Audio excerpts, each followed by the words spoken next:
pues acontece es la falta de fe. La falta de fe de no creerle a Dios lo que Él habla en su palabra, lo que Él nos dice. ¿Cuántos de ustedes les ha hablado el Señor? ¿Cuántos de ustedes les ha dado una palabra directa el Señor? Levante la mano. Amén. ¿Y cuántos de ustedes creen que Dios va a cumplir su palabra a su tiempo? Cuando yo digo que Dios cumple su palabra a su tiempo, es porque hay un proceso, y el proceso no es fácil. Hay una situación muy importante en mi vida que yo quiero mencionar. Mi esposa, ahí está, ¿te puedes poner de pie, amor, por favor? Ella es Dulzarit Luis Calderón, mi esposa, y también estamos esperando nuestra primera bebé, es una niña.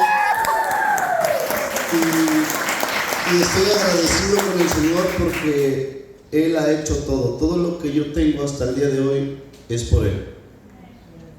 Y yo quiero hablarles acerca de Jeremías. ¿Cuántos traen su Biblia? Levanten su Biblia. ¿No traen su Biblia? Su celular. Siempre que pregunto eso, siempre salimos con el celular. Amén. Allá tenemos una Biblia. ¿Quién más? ¿No?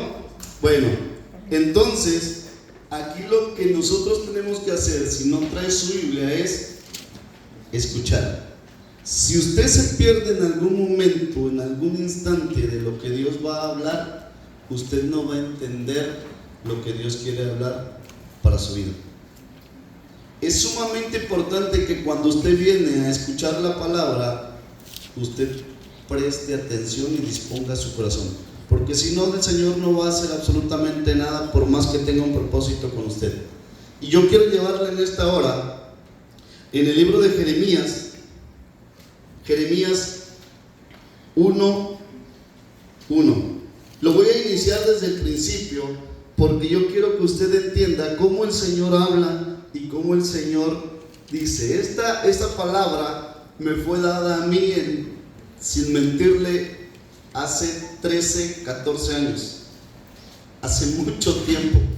Y ustedes van a decir, pero ¿cuántos años tenías? Bueno, el Señor ya venía obrando, ya venía trabajando, y ahorita conforme vayamos desarrollando y leyendo la palabra, usted se va a dar cuenta cómo Dios le conoce a usted y me conoce a mí. Amén. Ahora estudiemos la escritura que dice llamamiento y misión de Jeremías.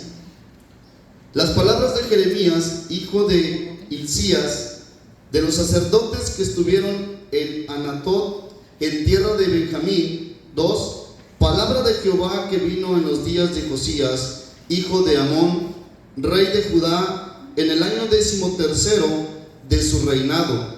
Le vino también en días de Josín, hijo de Josías, rey de Judá, hasta el fin del año 11 de Sedequías, hijo de Josías, rey de Judá, hasta la cautividad de Jerusalén en el mes 5. Dios no puede hacer absolutamente nada si no te da un contexto, si no hay algo más allá de lo que Él ve, de lo que Él tiene dentro de la perspectiva para que tú y yo hagamos su voluntad. Y cuando dice que la escritura que tenemos que hacer la voluntad de Dios, hay momentos en el que nosotros no queremos hacer la voluntad de Dios. Nos desviamos, queremos hacer nuestra propia voluntad, queremos hacer lo que a nuestro parecer, a nuestra forma de pensar y de ver es bueno, pero no es así, porque cuando tú pones en las manos de Dios tu vida, tus planes, tus proyectos, Él te va dirigiendo, Él va abriendo el espacio y Él va abriendo el camino para que tú puedas ver lo que Dios va a ir haciendo. Y vamos a seguir en la lectura, y dice en el 1:4: Vino pues palabra de Jehová a mí diciendo: Antes que te formase en el vientre te conocí, y antes que nacieses te santifiqué, te di por profeta profeta a las naciones. Y yo dije: Señor Jehová, he aquí no sé hablar porque soy un niño. Y me dijo Jehová: no digas soy un niño, porque a todo lo que te envíe irás tú y dirás todo lo que te mande. No temas delante de ellos, porque yo estoy contigo para librarte, dice Jehová. Y extendió Jehová su mano y tocó mi boca, y me dijo Jehová: he aquí, he puesto mis palabras en tu boca. Hasta ahí vamos a hacer una pausa y vamos a ir desarrollando lo que el Señor en su tiempo a mí me dijo. Para los que no me conocen a profundidad, yo soy de la ciudad de Oaxaca. Imagínense.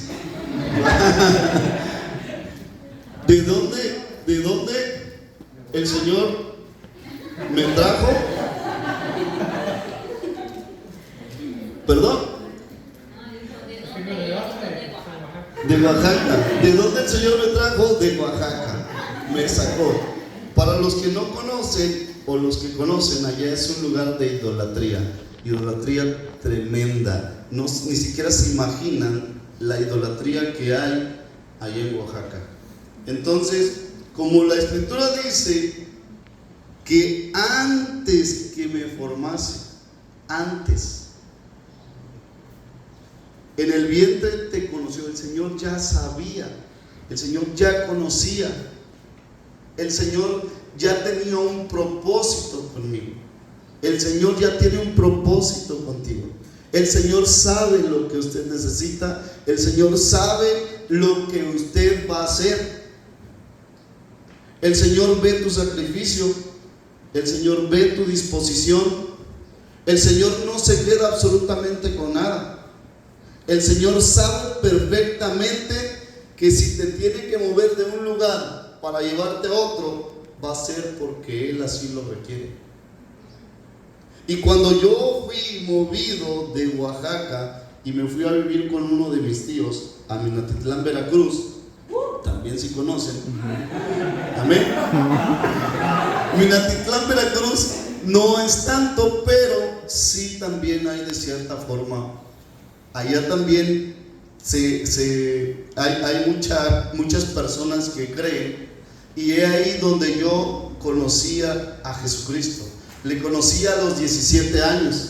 Acepté a Jesucristo como mi único y suficiente Salvador a los 17 años. Y fue un día de mi cumpleaños. Fue el mejor regalo que yo pude recibir en toda mi vida. No hay otro regalo más grande que yo pude haber recibido más que a Jesucristo. Ese día fue el día más feliz de toda mi vida. ¿Por qué? Porque en mi interior había un dolor inmenso.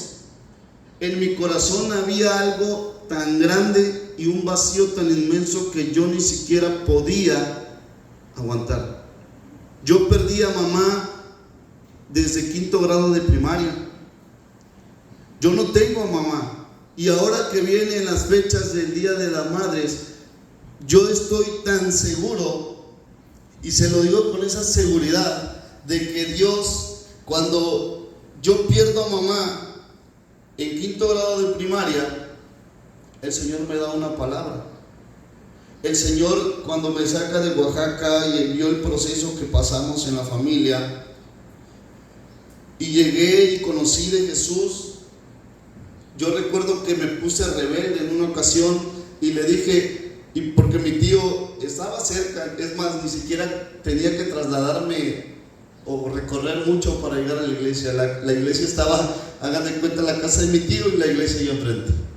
¿Qué tanto podía caminar o recorrer para llegar a los pies de Cristo? Nada. Solamente era disposición, era de que yo quisiera ir.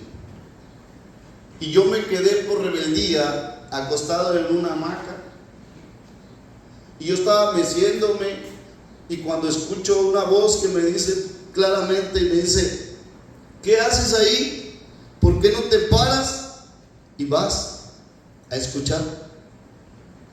Cuando yo escuché esa voz, automáticamente me paro y salgo a ponerme un pantalón y me fui. Entré en las puertas Cuando yo voy entrando, el pastor estaba predicando de algo tan importante que yo nunca lo voy a olvidar, del amor de Dios. Cuando alguien te habla del amor de Dios, es porque Dios te está hablando directamente. Y Él te dice cuánto te ama. Él te habla y te exhorta, te muestra su amor. Y cuando yo escucho esa palabra, yo caigo rendido, me postro ante sus pies y empiezo a llorar como un niño. No sé cuántos lloraron cuando recibieron su primer amor, que estoy hablando de Jesucristo. No estoy hablando de tu novio, no, eso no. Yo estoy hablando del primer amor, que es Jesucristo, que es el más importante de todo en la vida del ser humano. Cuando yo recibo mi primer amor, cuando yo lo acepto a Jesucristo, Él llena mi corazón y me da la palabra y me dice: ¿quién iba a saber que yo había perdido mamá? ¿Quién iba a saber que yo tenía esa falta de mamá? Nadie. Solamente mis tíos, pero mis tíos ni en cuenta con los pastores. Yo no conocía ni siquiera al pastor. Y me dijo: aunque tu padre y tu madre te dejaren, con todo yo voy a recogerte. ¿Qué amor tan más grande? ¿Y quién te puede conocer mejor más que Dios? No sé cuál es la situación en la que usted esté batallando. Yo no sé cuál es la situación que a usted le haga falta. Pero Dios le conoce perfectamente y Él te da las palabras correctas para que tú y yo podamos salir adelante. Amén. Cuando yo empecé a escuchar esa palabra en mi mente y en mi corazón, la empecé a recibir y empezó a fluir algo en mi cuerpo y en mi interior, y me di cuenta que verdaderamente Dios hablaba, que verdaderamente Dios veía, que verdaderamente Dios está atento al que le clama con un corazón sincero, constricto y humillado. Porque Él conocía mi dolor, Él conocía lo que yo estaba pasando. Por eso dice en el libro de Jeremías: antes que te formase en el vientre te conocí, y antes que nacieses te santifiqué, te di por profeta a las naciones. Y lo demás, cuando yo empecé a conocer y empecé a aceptar a Jesús, hay algo muy importante que hasta el día de hoy no me he dejado. Yo hice un pacto con Dios. ¿Cuántos creen que Dios es un Dios de pacto? Yo creo que es un Dios de pacto y hasta el día de hoy lo veo. En muchas ocasiones yo quise desviarme. ¿Quién no se desvía cuando no tiene mamá? Cuando no tiene papá? Cualquiera. Las corrientes del mundo están a la orden del día. ¿Por qué? Porque la drogadicción, los antros, etcétera, etcétera, etcétera, etcétera. Hay muchas cosas que el enemigo está haciendo para desviarle. Hay muchos métodos que el enemigo está utilizando para desviar al joven, que es la fuerza del día de hoy para levantar el reino de los cielos. Ustedes, jóvenes, son el futuro. Son el futuro para que las generaciones vayan creciendo y creyendo en el Señor aún más. No es nadie más, son ustedes. No sé a cuántos les gustaría que Dios los utilice. No sé a cuántos les gustaría que Dios les dijera: ve,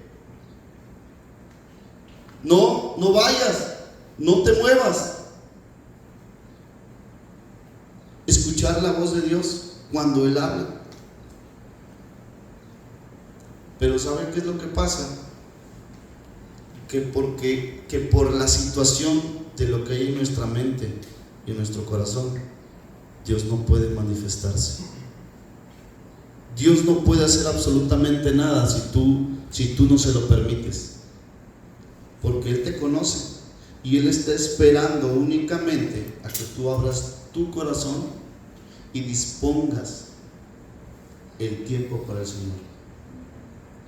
Si supiera cuánto me costó, cuánto tuve que pasar para que yo pudiera entrar dentro del ámbito de lo que es pagar el precio. ¿Saben cuál es pagar el precio? Es amar a Jesús. Y amar a Jesús es no darse por vencido. Amar a Jesús es caminar día con día con Él. Día con día con Él. Llegó el tiempo en el que yo acepté a Jesucristo, me bauticé, y al mes voy a visitar a unos hermanos con mis tíos, y me dijo un pastor: ¿quién es él? Es mi sobrino, le dice mi tío. Yo era muy pegado a mi tío. Mi tío era cristiano, él falleció, y yo observaba todo lo que hacía mi tío. Mi tío era un hombre que le creía sumamente a Dios. Yo veía cómo Dios lo usaba, cómo cuando él declaraba algo, eso era porque creía a Dios. Y todo lo que yo observaba, yo lo retenía y yo lo guardaba, porque yo decía, me juntaba con muchos hermanos e incluso pastores de congregaciones, porque íbamos a trabajar. Y yo dije en un momento, me mandaba mi tío con los hermanos, con los pastores a trabajar, a hacer unos pozos, unos huecos, y con la pala, y yo todavía estaba estudiando iba a estudiar la carrera, y estábamos en el sol y era tremendo, no, insoportable. El primer día andaba con toda la actitud, al segundo día yo andaba con una venda, parecía momia, enredado la mano, todo aquí, toda la mano toda llena de vendas por la ampolla que me salían en los dedos. Y yo me puse a reflexionar y dije, si yo no estudio, voy a valer cacahuate. Si yo no le echo ganas, no voy a hacer absolutamente nada en la vida. Pero para eso yo tuve que pasar un proceso. Y no sé cuántos de ustedes se lamentan decir, yo estaba bien en Oaxaca, allá estaba bien, allá no me ponían a trabajar, allá no hacía nada. Yo era uno de los que se quejaban. Aquí no existe eso, ¿verdad? En los jóvenes no existe eso de que se quejan. Yo considero que todos, amén. Yo sí me quejaba, yo sí decía, pero ¿por qué? ¿Qué hago aquí? Vine a trabajar nada más. Y con mis manos llenas de ampolla. Aquí tengo la marca, no se borra, eso quedó para el recuerdo. Amén.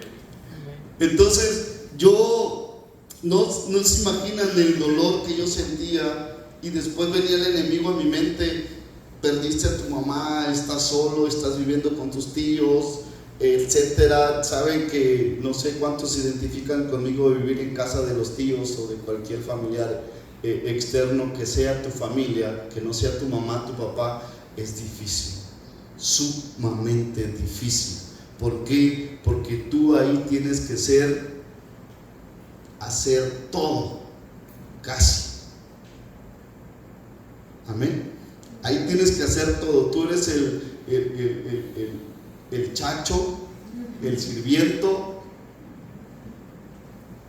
Yo lo hacía, y yo lavaba la camioneta de mi tío, boleaba sus zapatos, me iba con él, me mandaba a trabajar, todo un proceso. Pero llegó un tiempo en el que yo decidí hacer algo después de hacer el pacto con Dios. Me sometí en ayuno, en oración y en la lectura bíblica. Había un cuarto en la casa de mis tíos que estaba allá donde meten todas las cosas, una bodega. Ahí había un montón de cosas, creo que hasta ratas había. Obviamente cuando yo estaba no salían, ¿verdad? Si no entraba nunca. A mí me da mucho miedo las ratas. Pero, ¿a ustedes también? Pero ¿qué es lo que yo hacía? Esas ganas que a mí me nacieron de buscar a Dios, porque yo sabía que Dios tenía un propósito después de recibirle.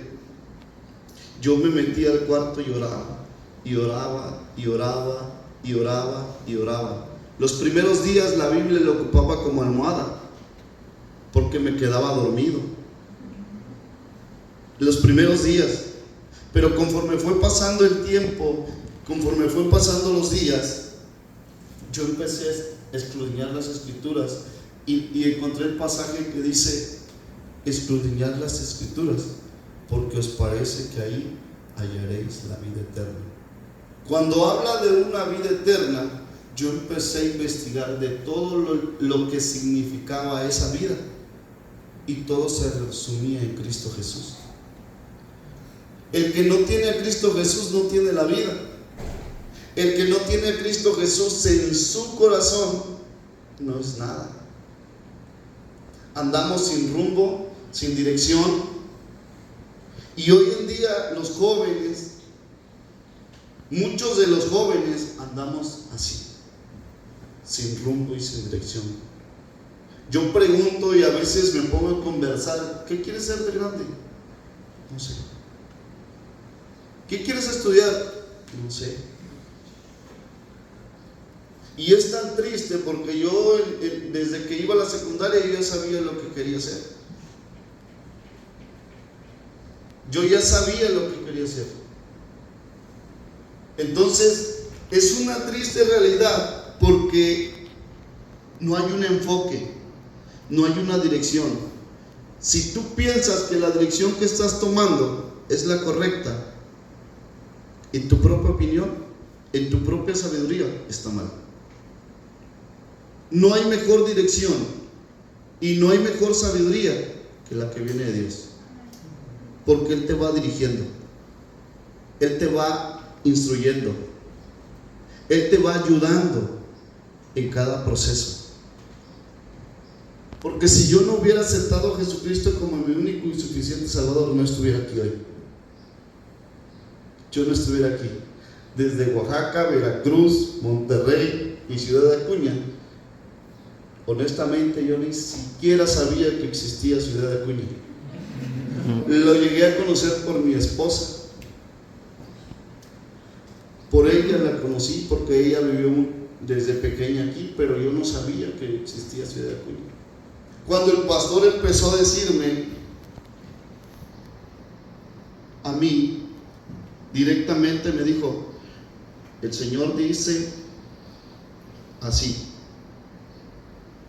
tú viniste con un propósito aquí a Minatitlán, y el propósito con el cual tú viniste es porque quieres ser futbolista profesional.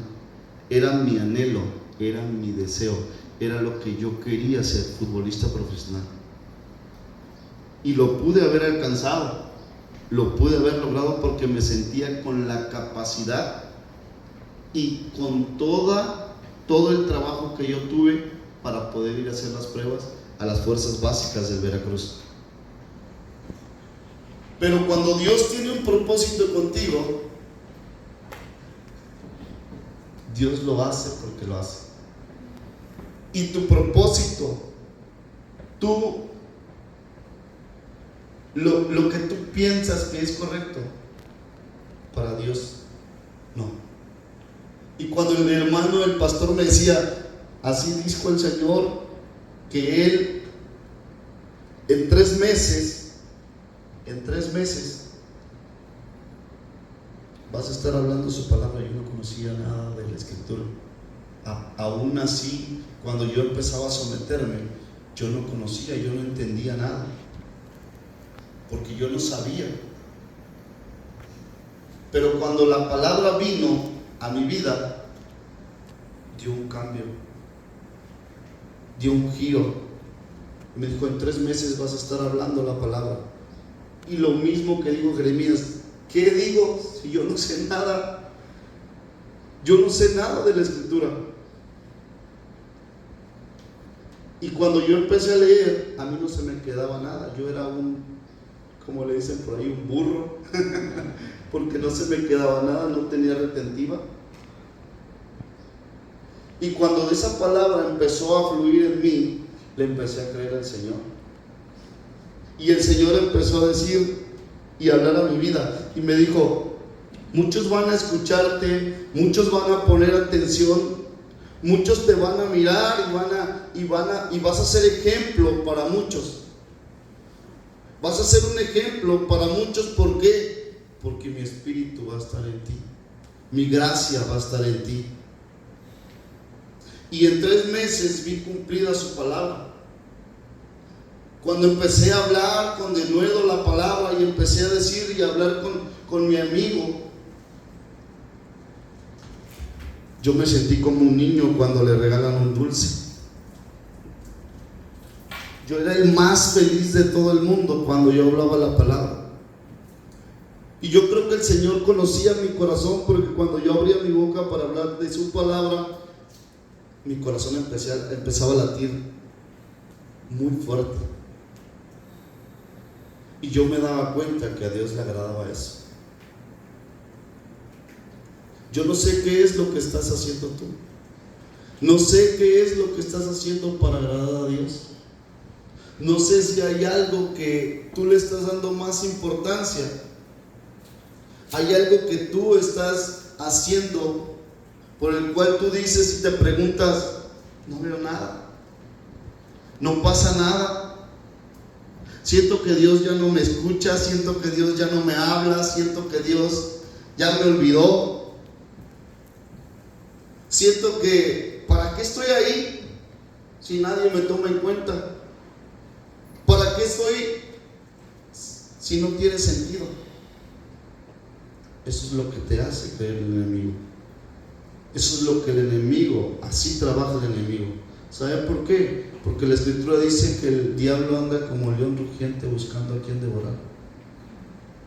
El diablo anda como león rugiente buscando a quien devorar. Y usted puede ser una presa fácil, e incluso yo, si dejo de buscar la presencia de Dios. No el hecho que yo esté parado aquí quiere decir que yo ya es, no. Yo también tengo que seguir reafirmándome. Yo también tengo que seguir buscando la presencia aún más. No sé cuántas veces oras, no sé cuántas veces tú vas y el apóstol siempre ha dicho: tu lugar de adoración, el lugarcito que Dios tú le pusiste, ¿dónde está? ¿Hablas con Dios? ¿Le dices a Dios lo que tú sientes? ¿Le dices a Dios lo que tú piensas? ¿Le cuentas a Dios tus penas, tus problemas, lo que tú estás? Mira, Dios, es que yo siento que yo solo no puedo. Yo, como persona, no puedo. No sé en cuál área estás batallando. No sé en qué área esté actuando el enemigo más para impedir esa bendición. Si hay un área en la que tú, mi hermano, estás batallando, pónsela a Dios. Ahí está: Señor, yo no puedo, porque yo se lo entregué en su momento. Yo le dije: Señor, yo no puedo porque